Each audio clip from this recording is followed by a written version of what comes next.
Alors, je termine rapidement en revenant un peu sur mes groupes ici. Voilà. Deux groupes groupés ensemble, vous vous souvenez, avec une des formes qui est derrière une autre. Bon.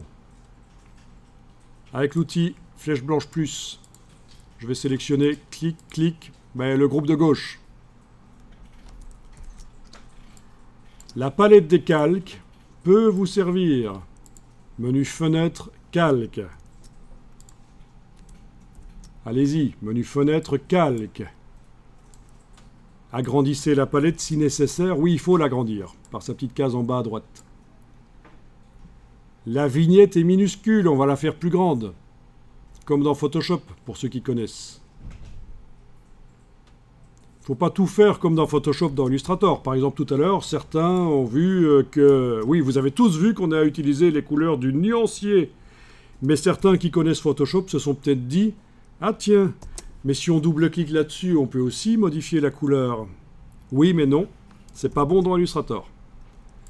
Et donc ici, je suis en train quand même de faire Illustrator pour qu'il ressemble à Photoshop.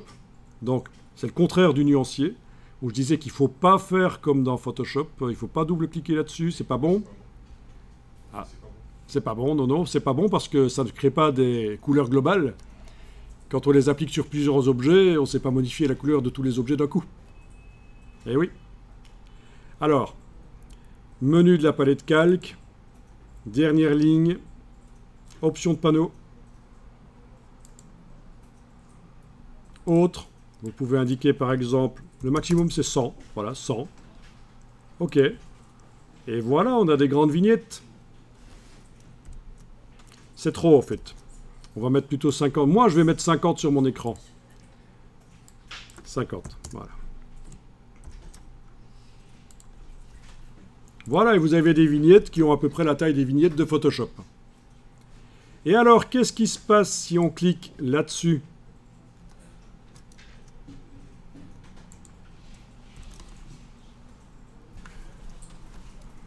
Agrandissez la palette des calques. Et alors, qu'est-ce que vous voyez ?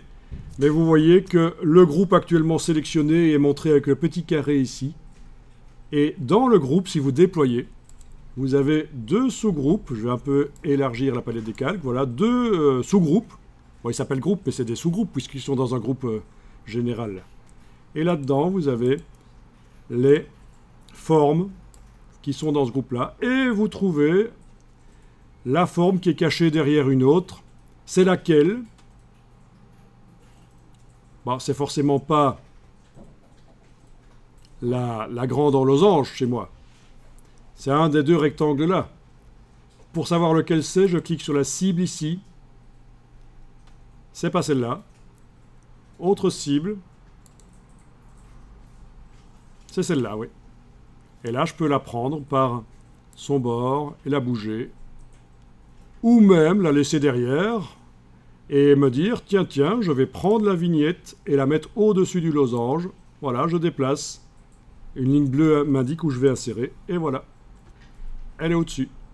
Dans l'empilement. J'ai modifié l'empilement. L'empilement, je vous rappelle, c'est l'ordre de création des formes. Mais vous voyez qu'on peut aller modifier l'empilement, bien sûr, des formes. C'est une des manières de modifier l'empilement.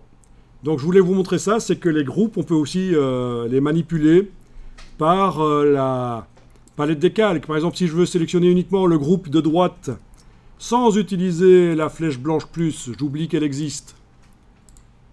Ben, je peux faire ceci. La cible devant le groupe de droite. Il est sélectionné. Si c'est le groupe de gauche que je vais sélectionner maintenant.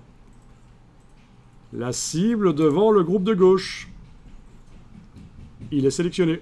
Voilà.